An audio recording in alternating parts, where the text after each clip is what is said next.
Hi everyone! We are the underqualified investigators, and today, We're going to be talking about the Sodder family. yeah, This case is really old and it's actually not solved.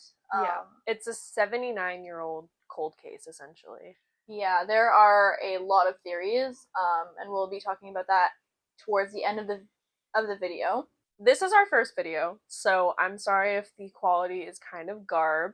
We are recording on a cell phone. Yeah, a phone. We have two dollar store ring lights beside us, but this is our first video, and we want to try to make it as serious but not serious as possible. So, This family is a family of 12. They have 10 kids. The ages are ranging from 3 to 23. They are from Italy originally, but West Virginia. They are from a small town called Fayetteville. I don't think I'm saying that right. Fayetteville. Fayetteville. Fayetteville. Fayetteville. Um, yeah, I don't know. I don't know. Fayette. It looks like Lafayette, but it's just Fayette. Yeah. They had 10 children, so there was 12, including the parents. There was Maurice, who was 14. Martha Lee was 12. Louis or Louis, I'm not sure what or how exactly he would say his name. He was 9. There's Jenny Irene, who was 8. Betty Dolly, who was 5. John, who was 23, just John. George Jr. was 16. Marion was 17. Sylvia was 3. And Joseph was 21. The father, George, his real name was Giorgio Sodder. He immigrated to the USA in 1908 with his brother, but his brother then went back to Italy because he missed home. He was only 13 when he immigrated to the States, which is crazy to me because he was all alone. Like, there's nothing that says that he was with his parents. He was just with his brother. I genuinely wonder, like, because his last name's like Sodder. Where did they get the solder from? Yeah. No, where did they get it Maybe from? he just tried to like Americanize it or whatever. Yeah.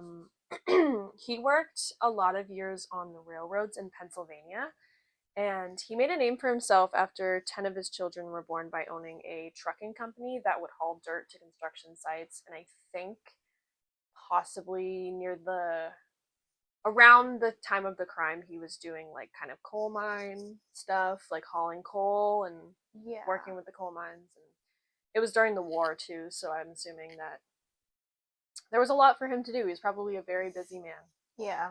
Also, side note, weirdly, there was like he never told anyone why he immigrated from Italy. No. And neither him or Jenny actually said that.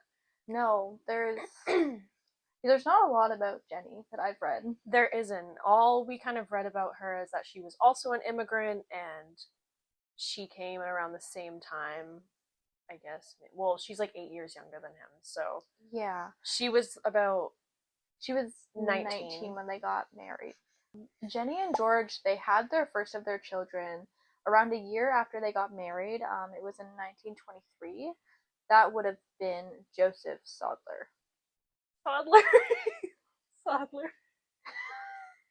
So there was Giorgio,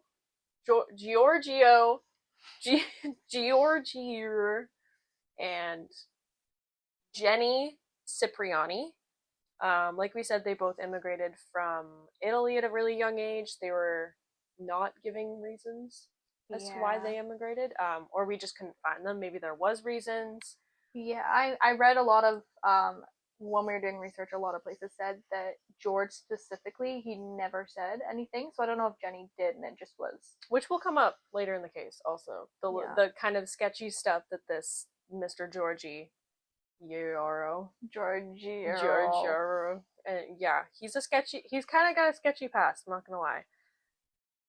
George's business grew really popular, and they became one of the most well-known, like up there middle class families.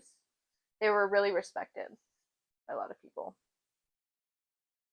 The one thing that's notable about George is that he was known to have some really strong opinions about specifically like Italian politics, specifically about Benito Mussolini. Yeah, and he was really open about this. Yeah. And a lot of immigrants really hated him for this. Yeah, because there were so many differing opinions. Because this was kind of before Mussolini got,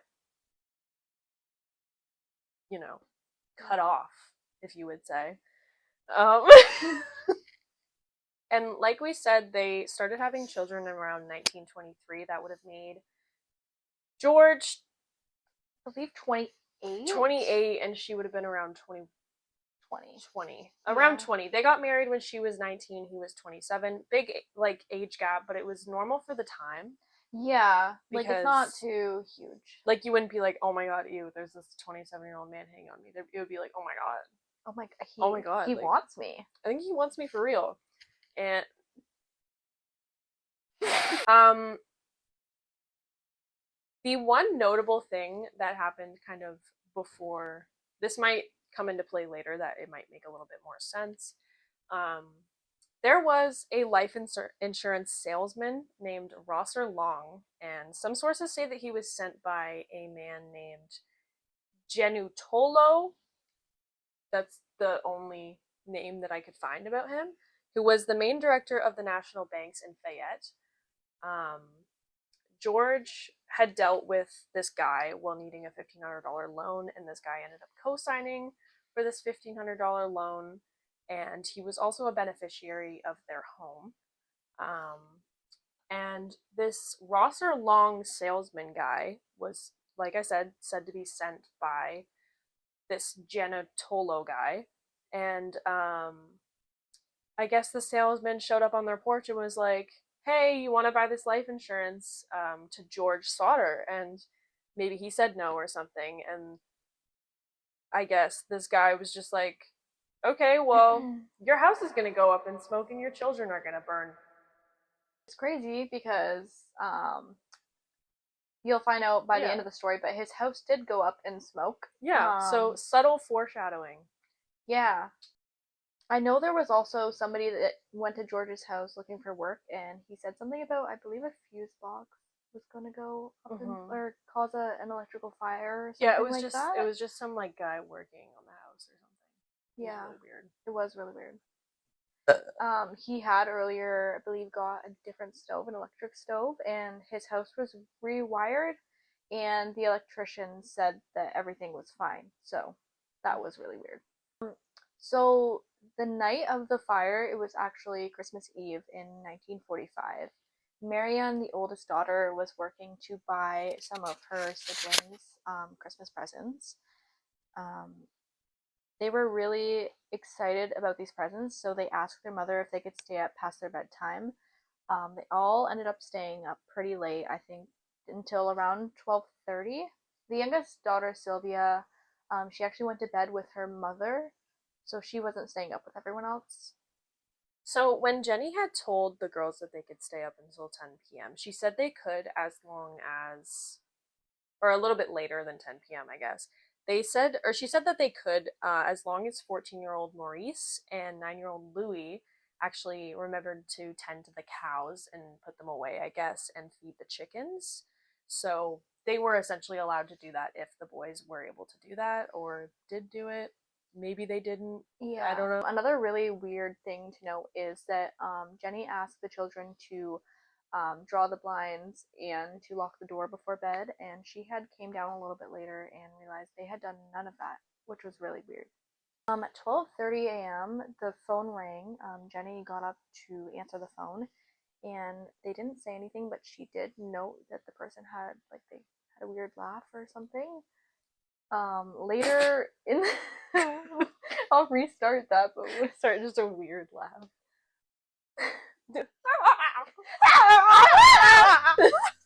Later in the case, they did contact this other lady that was on the phone, and she said it was just a prank call.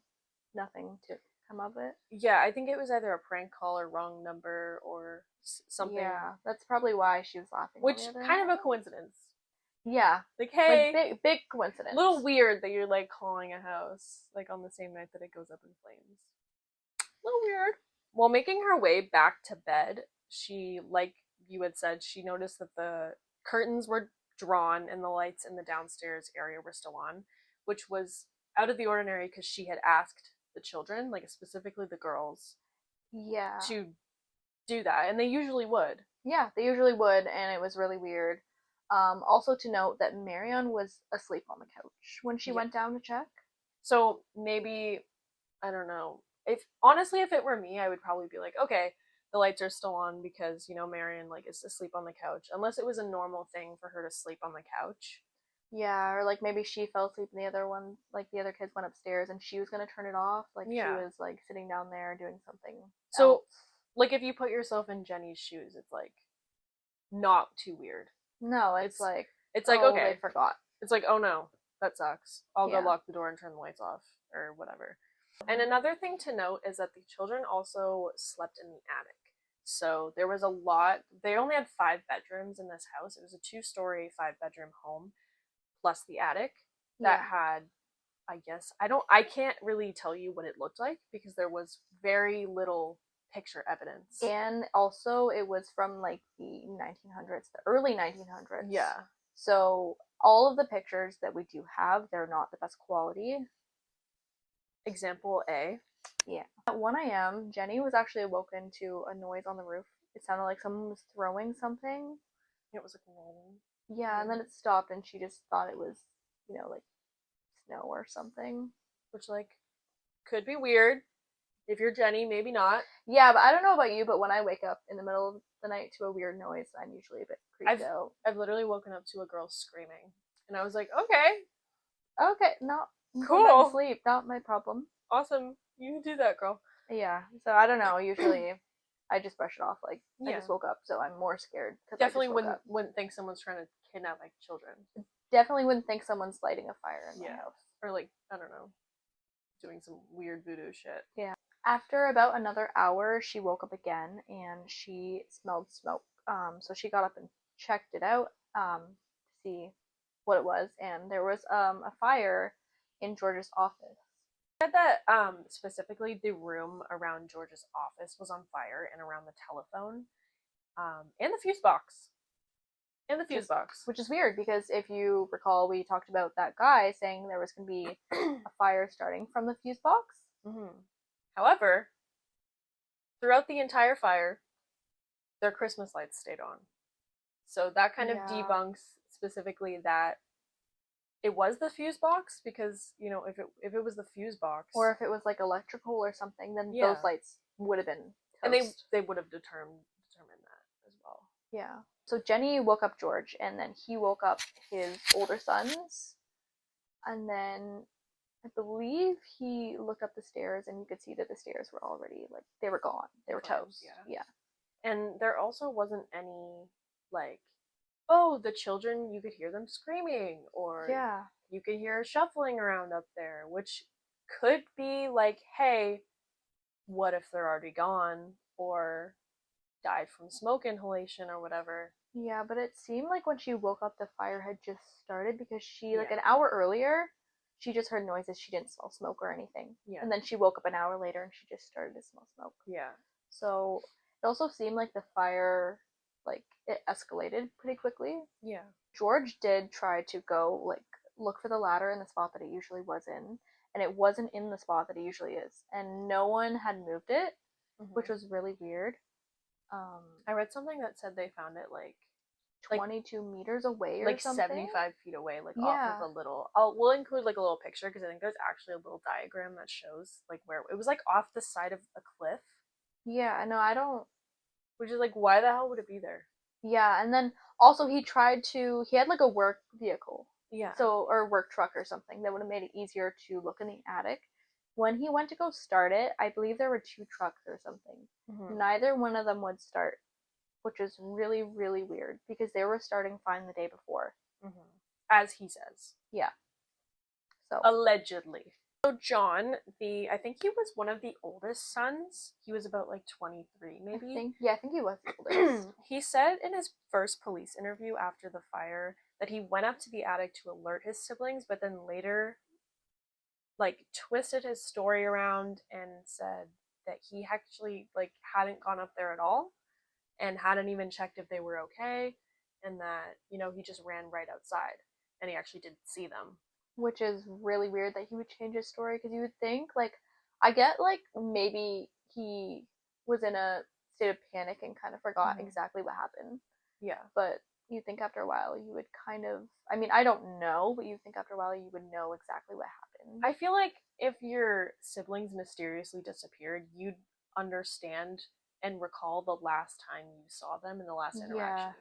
Especially if you went up there Yeah. and saw them, because there was actually no evidence that anyone ever went up there to see if they were still there past 10 p.m. No. Like, she didn't know. She just thought, like, Jenny just thought they were, like, you know, downstairs all together, enjoying their new toys that their sister had bought them. And then going to bed and forgetting to turn the lights off. Yeah. So there was barely any evidence that the kids were still there.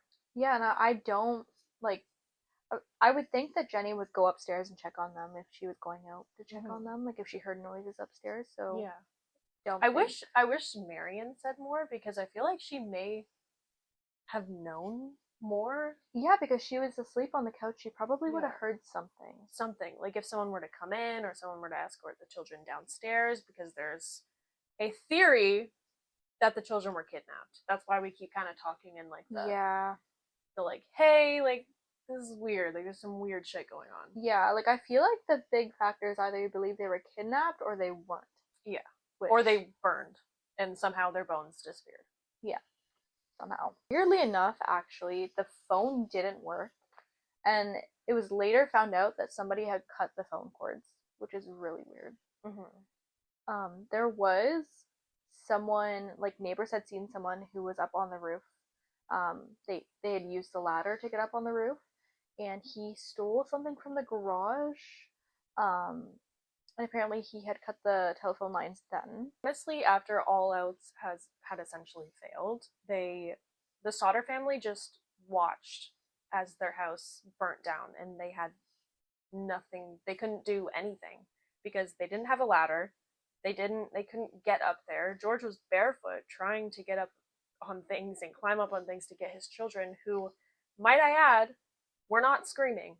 No, there was no noises from upstairs. No noises. He also tried to get water from a water barrel, and all the water was frozen. Which could be weird, but it was also winter. Yeah, it was literally Christmas Eve. Yeah, apparently the fire extinguisher was also frozen. Oh. Yeah. I read that somewhere. I don't know if that's exactly, like, what it said, but... Yeah, so, like, they're all outside watching their house, like, in flames, and Jenny has to go to the neighbor's house to call the police because their phones are not working. Well, sorry for forgetting to mention this. The children that were actually in the attic were 14-year-old Maurice, 12-year-old Martha Lee, 9-year-old Louis, or Louis, 8-year-old Jenny Irene, and 5-year-old Betty Dolly. And then John, George, Marion, Sylvia, and Joseph were, I guess, on the lower levels. Sylvia went to bed. Joseph was in the military. He was and Joseph was in the military. So yeah, Joseph was not there. Joseph was not gone. There. He said, no fire for me. Joseph said, I'm going to serve my country right. Both parents and 4 of their children, Marion, Sylvia, John, and George Jr., not Joseph, because he was in the military, they escaped. They were frantically yelling at the children upstairs, but obviously, like we said, they heard no response. Nothing. And they couldn't go up there because the stairway was already in flames, and yeah. So the fire department actually took 6 hours to show up to their house. 6. So even if the children were in the attic, after 6 hours of them waiting, there was no way they were going to survive. So even if, by chance, you know, the house wasn't burnt down to, like, fucking crispy-ass bacon. Yeah. They were like, oh, let's just take 6 hours to get to this house where there's kids inside. Yeah, like, it's Christmas Eve, so... Yeah. And the fire chief couldn't even drive the fire truck. The fire chief of 8 years, may I mention, didn't know how to drive a fire truck, apparently. That was his excuse. like, I understand that it was Christmas Eve and there may have been low staff, and apparently there was low staff due to people being in the war, you know.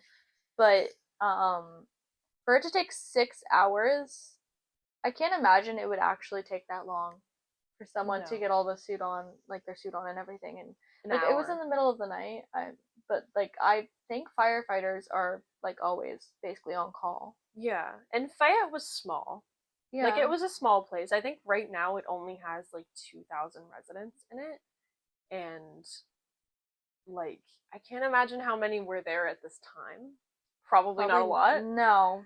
Um, and they apparently didn't have a lot of firefighters. Yeah. No, I think there was something like it was volunteers or something. Yeah, I think they could only get volunteer firefighters to actually come out and try to put this fire out. But like by the Yeah. time they got there, I don't know about you, but if I heard that a family of 12, their house was on fire, yeah, and I like, would even want to go and help. and like what 5, 6 of their children are up there. Yeah. Like that's crazy. That's actually nuts. Yeah. He wouldn't be like, oh my god, okay, well Santa's coming, so Santa's coming, so they have to wait. gotta stay home. Sorry. So the firefighters, once they got there and they extinguished the fire, they can't do Whatever was left. Yeah. Literally. They couldn't do much other than just like look through the ashes and see if they could find anything, which they didn't find anything. Um, they found what was a vertebrae. A vertebrae, they found bone fragments and internal organs, which is weird that they found internal organs. Yeah, those would have burned. Yeah. Yeah. So they actually talked to some people about the vertebrae they found, and it was linked to a graveyard. I believe it was some remains from a graveyard. Sorry, the cat's trying to break into the room right now. So it was found that actually that was none of the children's. It was too little, too young to be any of the children's that were missing. And it was only from one person. Yeah. So like even if it was one person, the other 4 would have been missing. Another thing to mention later, Jenny, the mother, she burned small piles of animal bones to like kind of do her own little scientific theory thing, see if they would be completely consumed by the fire, and they never were. So bones cannot burn in fire and become nothing. No. And they also talked to someone who actually, you know, does that for a living. Yeah. And they said that like even after bodies are burned at like 2,000 degrees Fahrenheit, they like obviously don't like disintegrate, and No. obviously a crematorium is far hotter than this house fire could have ever Yeah. gotten in the middle of the winter. And the remains have to sit there for hours. Mm-hmm. And I understand that the house fire was going on for a while, but like that's also like a crematorium. They have the body in like an enclosed space instead of like a whole like room in a house. It's like a giant human oven. Yeah. Morris, the main fire chief, had told George to leave the site unattended so that they could conduct a more in-depth investigation. But 4 days after the fire happened, George, they have gone over and like bulldozed their lot and planted flowers and stuff, I guess, as a memorial for their children that they had lost. Which is understandable. But yeah, like 4 days? I feel like usually people will take a little bit more time, and you would think that they would want them to be able to look over it and see if they could find anything more out about what happened to their children. Well, given how extensively they went into like trying to figure out what happened to their children with the rewards and stuff that they put out, it's a little bit weird that they would have done that. I don't know if it was like they just didn't want to look at it anymore. They just wanted to be done with it. But 4 days after just seems like a little bit too It's soon. very fresh. Like you just lost like 5 of your kids. Yeah, you would think like because they can't find anything out. Like it's all gone after 4 days. It's an unsolved case, like a cold case at this point. Yeah. Which is like not, I guess, not really a cold case at this point because it's still an open investigation. But they didn't even really give them time to actually. No, and that is a little bit like that's a bit their fault. Yeah. Like in that little area. Which like a mourning family, it's like really easy to obviously like look past something small like this. Like yes, they were mourning and stuff, but you think they'd have a little bit more of an understanding as to. Yeah, I also want to note that on December 30th, they had death certificates for Yeah. all 5 children. All That- 5. Yeah, and there was nothing found that they actually died. They were essentially like just good riddance. Yeah. Like let's essentially just say that they're dead. And I don't know if it was a grief thing. Yeah. I don't know. I don't know how. Like, who determined that they were dead? Was that the police? Like, were they legally dead? Because there's a lot of times in cases when it's cold cases and they're like, you're not gonna find these people legally dead until like years and years later. Yeah, usually it takes more than what, like 6 days. Mm-hmm. Usually it takes like at least a few weeks. So I don't know if it was the family that was like, okay, yeah, we'll do this, or if someone was maybe pushing them to get these death certificates so they could just be like, hey, well, they're dead. Also, Sorry. there was on the jury. Who was on the jury? It was like The fire chief. The fire chief was on the jury. And the guy that threatened him. The salesman was Yeah. on the jury. And if you know anything about like jurors, you're not supposed to know the person. And you're not supposed to be biased. Yeah. You're not supposed to know anything. You're also not supposed to talk about it. You're not supposed to have any connection to the case at all. You're supposed to have it fresh in your brain. Yeah, like it's supposed to be fresh. You're supposed to be hearing this stuff for the first time, and they were involved with the case. They were involved, yeah. That's really weird. And I think one of like maybe the fire chief's brother or something. Yeah, something like that. Like they were also on the jury. Like that's like so like if you like weigh out the like jurors or whatever, they make up like quite a big percentage of the jury if it's a small jury. Yeah, like it's maybe like 10 people or less. Yeah. On January 2nd, the funeral was held for the 5 children that they had recently made the death certificates for, and the family, well, the mother and the father both could not go. The children did went. Show up. Yeah. So the children went, but the parents, I guess, were very, very upset, and rightfully so. Like, probably pissed. Like, hey. Yeah. Like, hey, Yeah. I don't know. That's just really soon after. It's just a little bit fresh at that point, and your children. Most of the children that had survived, except for Sylvia, were well into their like teenage years, adulthood. Yeah. So they just lost all of their younger siblings, essentially. Yeah, like that's half of their family, essentially. Yeah. Like Maurice was like the oldest one. He was what, 14? Yeah. 13, 14? He was very young still, but he was like, I think basically all the younger kids, other than Sylvia, were all gone. And it could seem like almost maybe they did that on purpose because younger kids are a lot more impressionable. They can, like, if they take younger kids, there's a good chance they'll forget the other part of their childhood. Yeah, which is... Or they're easier to mold into a different lifestyle. Coming back to the phone line being cut, apparently the person that would have had to actually, like, cut the phone line would have had to climb a pole 14 feet on a pole. So the guy that actually came to, I guess, steal something from them, and he was like, oh, I thought it was this and whatever, but like, no, dude, you would have had to climb up a pole to cut this like telephone cord. Like, it wasn't just like a access point outside of the house. No, and if he was stealing something from the garage, how'd you get up there? Yeah, like how do you just levitate up there? Are you a fucking wizard? Because what the hell?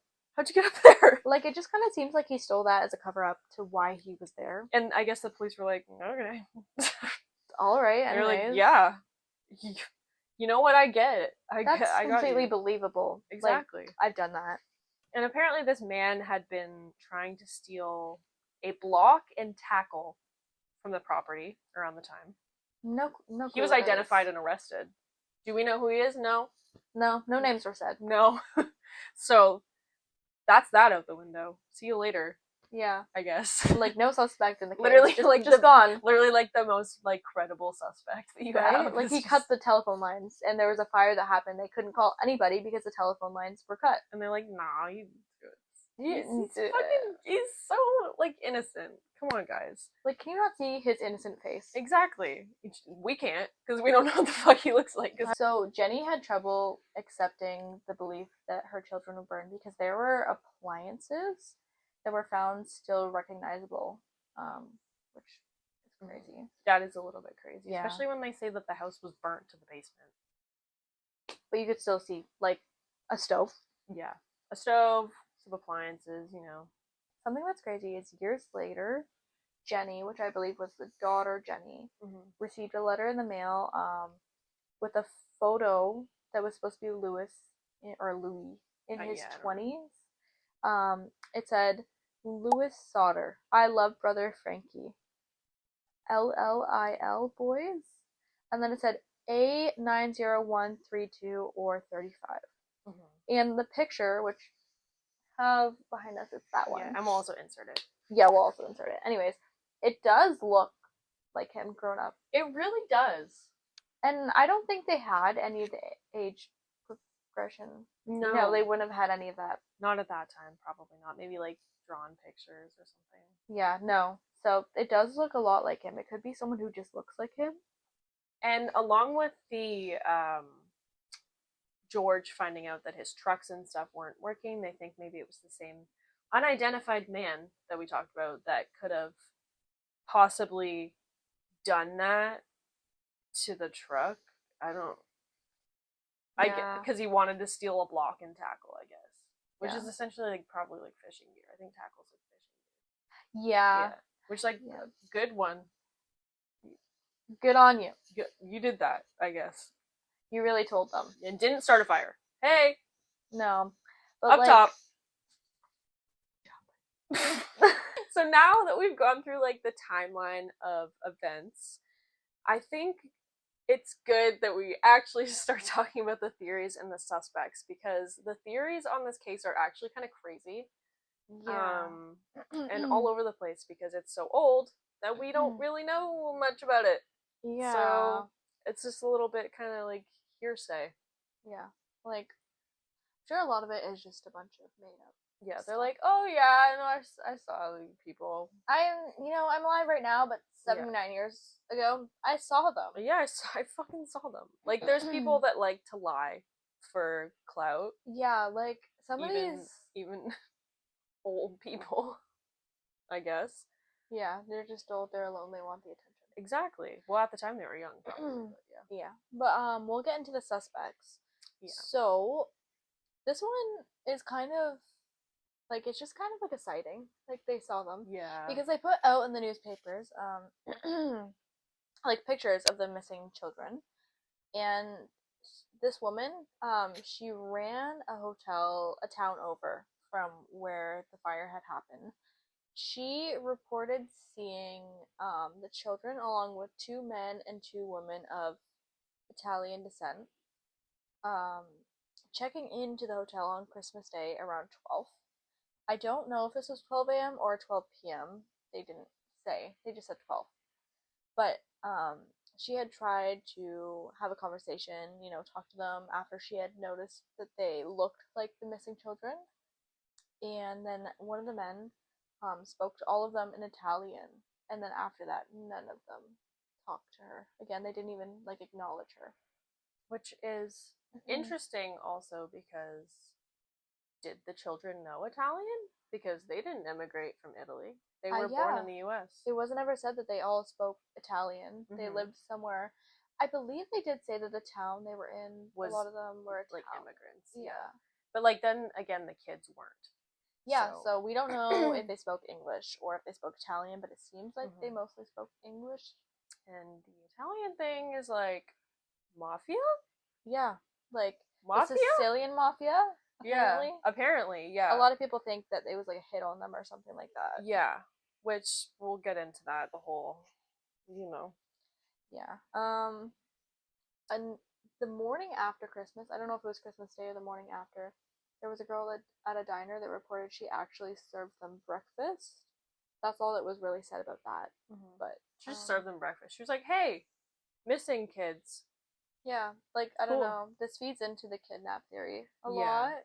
I can definitely see why a lot of people believe that they were kidnapped. Which is interesting because, honestly, okay, not saying I am a kidnapper, but if I were a kidnapper, I wouldn't be like, you know what?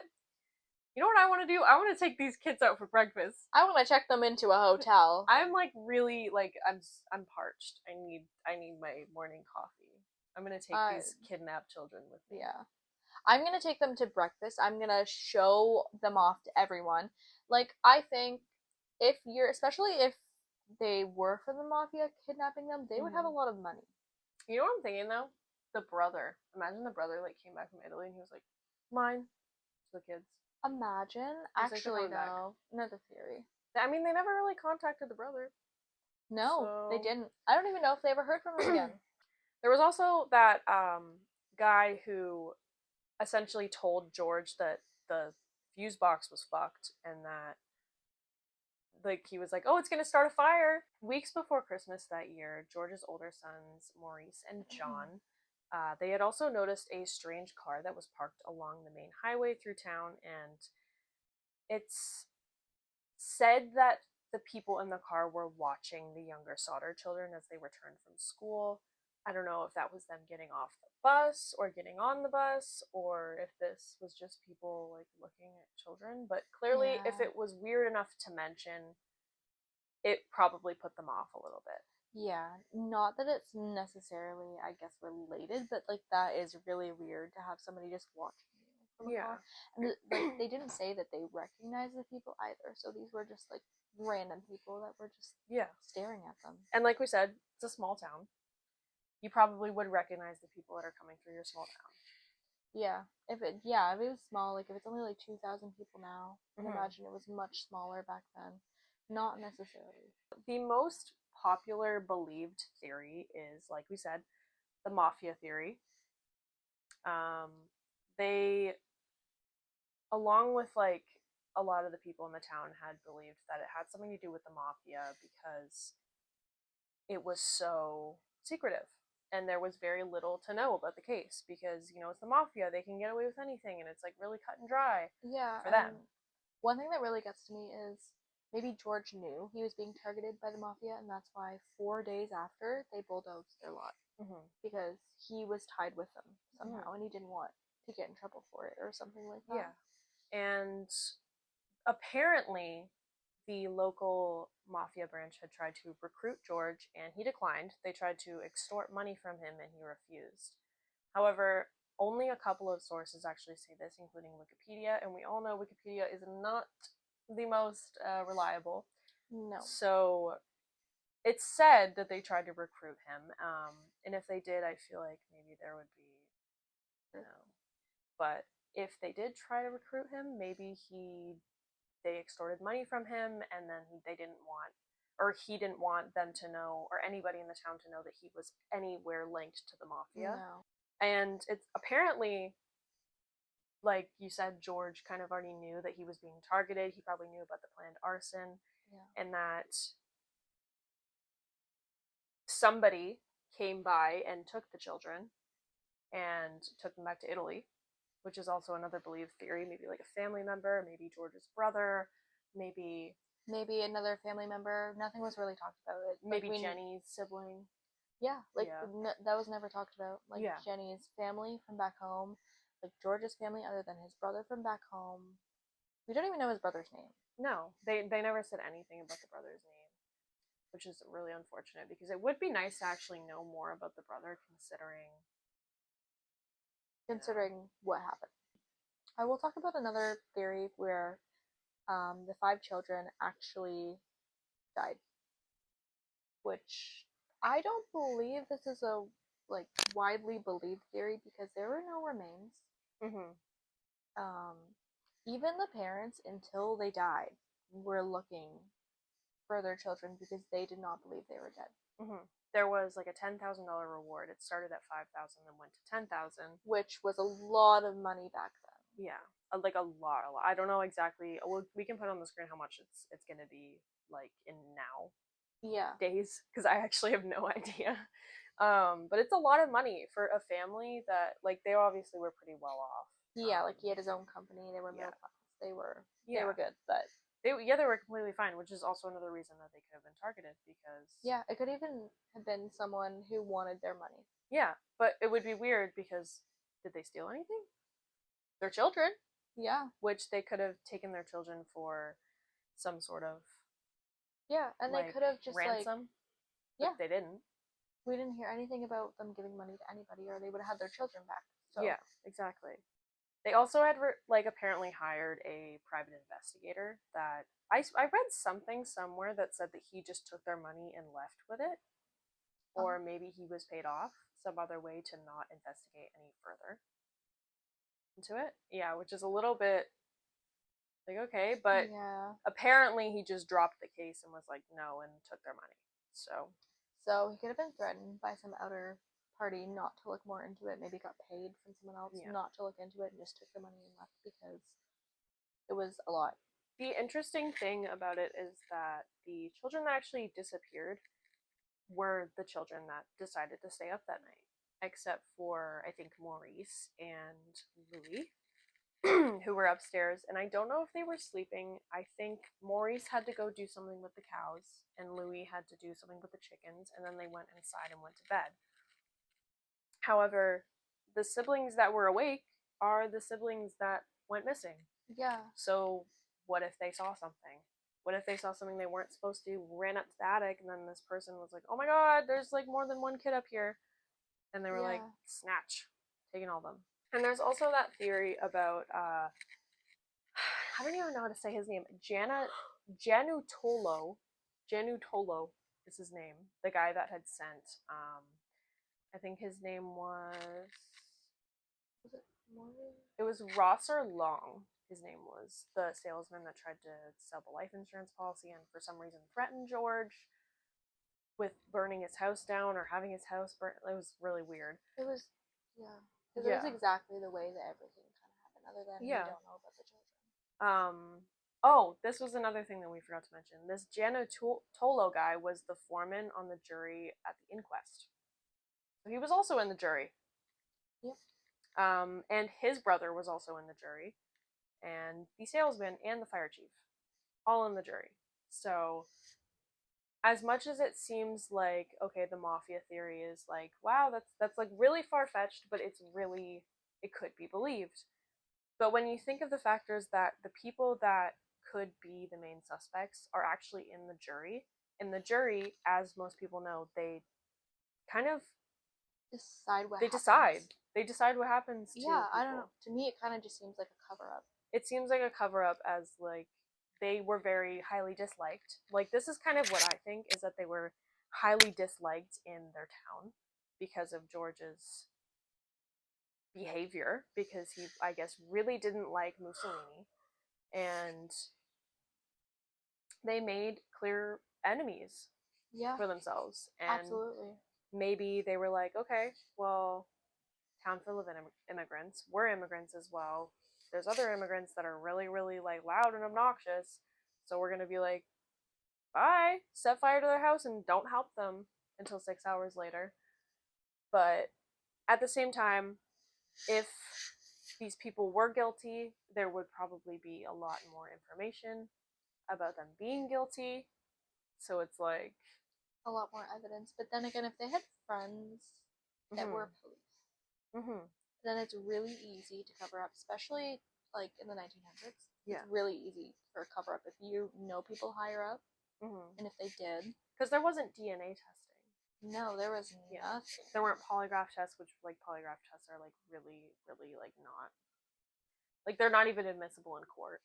But there wasn't like DNA testing, so like you couldn't like even like the house was burnt down completely. They couldn't like take the bones and stuff and like run them through a system and a database like we can do now. Yeah. So there's so many off things about this case that they probably just didn't document, that they were just like, that's not important. And the fact that they closed it so quickly. Yeah, and the death certificates. Yeah, like that is crazy. Like 6 days after you decide that they're dead. Yeah, and the parents wanted to do this as well, which is crazy, and they were like, yep, that's good. To be completely honest, I don't think that they died in the fire. No. Personally, I think that they were kidnapped or escaped or something. Like, maybe they found something out and the fire was set and they escaped themselves and they ran away. Like, exactly. I just don't think they died. And maybe there was somebody that helped them. Maybe they had a long-term plan to run away. Maybe their family Maybe. was into some weird. But, like, honestly, there was no reports about this family even being, like abusive or anything like No. that. But we don't know because we weren't. They're one of their 10 children. They had 10 children. Yeah, So we don't know anything. Like, maybe John knows something. Maybe he knew something. Maybe he helped them escape. And Yeah. then he made up a lie. And then he's like, oh, wait, Yeah. I gotta, like, say something different. And also, like, circling back a little bit on the phone lines being cut, they, like I said, they found the ladder about 75 feet away from the home. And the only way you could actually get up to this pole to go cut this phone line is if you were to use a ladder. So why would a person that was cutting the phone line and stealing some tackle take the ladder all the way 75 feet away to just, like, toss it and just be like, hey, bye, Yeah. when they've already admitted to stealing stuff from these people's homes and also cutting the phone line? But he didn't say anything about touching the ladder. He didn't say anything about touching anything or putting anything anywhere. He never said anything. So the letter that was also sent from supposedly Louis, grown up, the numbers on the letter, they apparently correspond to a zip code in Sicily, which is in Italy. Which, thinking, like, there's a lot of cases that are like people sending letters to the family trying to make it seem like it's something when it's not. Yeah, like, it could be someone who looks Yeah, like him. just or... playing with their emotions, essentially, because, like, it's some sort of, like, sick joke for them. And I don't know, I feel like if he was trying to reach out, maybe he would have tried to call, or maybe tried to go see her. Yeah, exactly. Like, it could have been a hint or something, but it seems like... Regardless of, like, everything in this case, it's a cold case for a reason, because obviously we're not going to sit here and be like, oh my god, we can solve it, but Yeah, I honestly don't think it will ever be solved, because it's 79 years old. Don't think there's any way to solve it now. Like, no one from it is alive. Everyone's died. Sylvia had passed away. Sylvia was the 3-year-old. She passed away, I believe, in April of Yeah. 2021, so pretty She was recently. like 75, I think. 79. 79? I think it was 79. Damn. Yeah. So she was the last one to pass away. I think the mother passed away in about 1969. Yeah, and the father. I believe Sylvia's children or grandchildren are actually still looking into the case. Like, it just keeps getting passed down, I guess, because it's so confusing, and, like, it hurts my brain. It really, yeah, it's very confusing, because a lot of the moments in this case, you're like, why? Like, what is the reasoning for all of these things? Why did you cut the phone line? Why'd you threaten them? Why was there a random phone call to the house that was really, like, coincidental? Yeah. Like, like, why was the ladder so far away? Yeah. Where was the fuel in these vehicles that George owned? Like, yeah, like, I'd say, why did George move to the States? Like, yeah, I don't know, like why did they both move to the States? It's just, there's so many different layers to this story that even if someone were trying to solve it, I feel like you have to know. Like, you have to know people that actually were there during this crime, and everyone has basically passed away. So unfortunately, I don't think anyone will ever know what happened to the kids. But I'm really hoping that, you know, the family gets at least some sort of closure at some point. Maybe they find bone fragments, maybe they find items from the kids somewhere. Yeah, maybe somebody knows something, maybe knowledge has been passed down somehow. But let us know your theories, what you think happened, down below. Yeah, and we will see you next video. Thank you for watching. Bye.